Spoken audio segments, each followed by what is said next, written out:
আসসালামু আলাইকুম প্রিয় ভাই ও বোনেরা, কেমন আছেন সবাই? আল্লাহর অশেষ রহমতে আমিও মোটামুটি ভালো আছি। তো বাংলাদেশের কোনো ভাই বোনদের সাথে অনেক দিন পর্যন্তই কোনো রকমের যোগাযোগ নাই। প্রিয় বাবা মার সাথেও একদম কথা বলতে পারছি না। সব কিছু মিলিয়েই মনটা অনেক বেশি খারাপ, যা ভাষায় প্রকাশ করতে পারবো না। তো অনেক দিন পর একটি ভিডিও নিয়ে আপনাদের মাঝে হাজির হয়েছি। এখানে আমি কিছু পোয়া শুটকি খুব ভালোভাবে ধুয়ে পরিষ্কার করে ছোট ছোট টুকরো করে নিয়েছি। এই পোয়া শুটকিগুলো আমার মা বাংলাদেশ থেকে করে পাঠিয়েছে। তো এখন আমি এখানে 1 কাপ পানি দিয়ে দিচ্ছি। এই পানিটা দিয়ে আমি 1 ঘন্টার মতো শুটকিটাকে ভিজিয়ে নিব। এতে করে শুটকিগুলো খুব নরম হয়ে যাবে এবং ব্লেন্ড করতে খুব বেশি সুবিধা হবে। তো অপোজিটে আমি কিছু শুকনো মরিচও ভিজিয়ে রেখেছিলাম। এখন আমি একটি ব্লেন্ডার ঝাগের মধ্যে ভিজানো শুটকিগুলো দিয়ে দিচ্ছি এবং দিয়ে দিচ্ছি 10-12টি শুকনো মরিচ। এটাও আমি 1 ঘন্টার জন্য অফ ক্যামেরায় ভিজিয়ে রেখেছিলাম। এখন আমি দিয়ে দিচ্ছি এখানে বড় বড় করে কেটে রাখা 3টি পেঁয়াজ এবং 10-12 টুকরো রসুন আমি ছোট ছোট টুকরো করে নিয়েছি। সব কিছু এখানে দিয়ে দিব। চাইলে এখানে কাঁচামরিচও ব্যবহার করতে পারেন যারা বেশি ঝাল খেতে পছন্দ করেন। তো শুটকিতে ঝাল অনেক বেশি ভালো লাগে। তো আমি পর্যায়ক্রমে আরও কিছু মশলা ব্যবহার করব, তাই এখানে এগুলো দিয়ে আমি ব্লেন্ড করে নিয়েছি। এখন আমি অপর সাইডে একটি হাঁড়িতে পর্যাপ্ত পরিমাণে তেল দিয়ে দিচ্ছি। শুটকি রান্নার ক্ষেত্রে তেল এবং পেঁয়াজ রসুনের পরিমাণটা খুব বেশি লাগে, এতে করে শুটকি খেতে বেশি ভালো লাগে। এই তো দেখতে পাচ্ছেন আমি এখানে বেশ কিছু পানি দিয়ে শুটকিগুলো এবং মশলাগুলো খুব ভালোভাবে ব্লেন্ড করে নিয়েছি।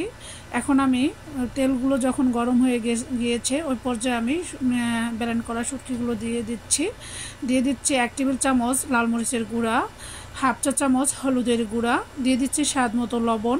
এখানে আমি আর কোনো মশলা ব্যবহার করব না। এখন একটি স্প্যাচুলার সাহায্যে আমি খুব ভালোভাবে নেড়েচেড়ে মশলাগুলো মিশিয়ে নিব। এখানে আমি আর কোনো মশলা এবং পানি কোনো কিছুই ব্যবহার করব না। এখন শুধু অনবরত নেড়েচেড়ে শুটকিটাকে একদম ভাজা ভাজা করে ফেলবো।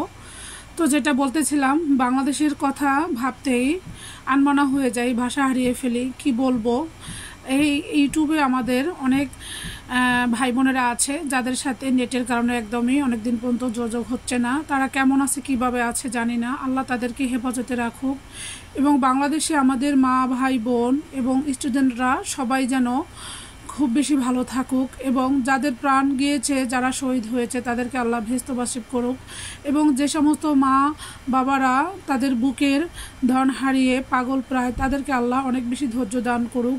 এই দোয়া ছাড়া আমাদের আর কিছুই করার নেই দূর থেকে। তো এই তো কথা বলতে বলতে আমি শুটকিটাকে 10 থেকে 20 মিনিটের মতো অনবরত নেড়ে চেড়ে জাল করে একদম শুকিয়ে ফেলেছি, দেখতেই পাচ্ছেন। এর চাইতে বেশি আমি আর ভাজা ভাজা করব না। এই তো শুটকিটা আমার খুব ভালোভাবে কুক হয়ে গিয়েছে, দেখতেই পাচ্ছেন। এই মুহূর্তে রান্না করে নেওয়া শুটকি থেকে এত সুন্দর একটি ফ্লেভার বের হয়েছে যাতে আমার পুরো বাসাটা ঘ্রাণে মৌ মৌ করছে। আমি এখানে পোয়া শুটকি দিয়ে করেছি, আপনারা চাইলে যে কোনো চ্যাপা অথবা লোটা শুটকি দিয়েও করতে পারেন এবং যারা শুটকির ঘ্রাণ একদমই নিতে পারে না তাদেরকে এভাবে করে দিলে একদম চুপচাপ 1 প্লেট ভাত খেয়ে নিবে। এতটাই মজার এই শুটকির রেসিপিটি।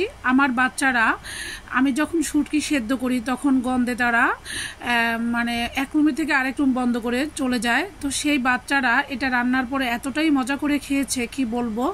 আমি তো লোভ সামলাতে না পেরে রান্না করা হাঁড়িতেই 1 মুঠো ভাত মেখে খেয়ে নিলাম। এতটাই টেস্টি ছিল আজকের এই রেসিপিটি। আশা করি আমার আজকের রেসিপি আপনাদের ভালো লেগেছে। পরবর্তী রেসিপি দেখার আমন্ত্রণ জানিয়ে আজকের মতো বিদায় নিচ্ছি। তো শেষবারের মতো আমরা আবারও বাংলাদেশের আমার ভাই বোন, আত্মীয় স্বজন, বাবা মা সবার জন্য হাত উঠিয়ে আল্লাহর কাছে মোনাজাত করবো, হে আল্লাহ আপনি তাদেরকে হেফাজতে রাখুন, ভালো রাখুন। আজকের মতো তাহলে এখানেই বিদায় নিচ্ছি। আল্লাহ হাফেজ।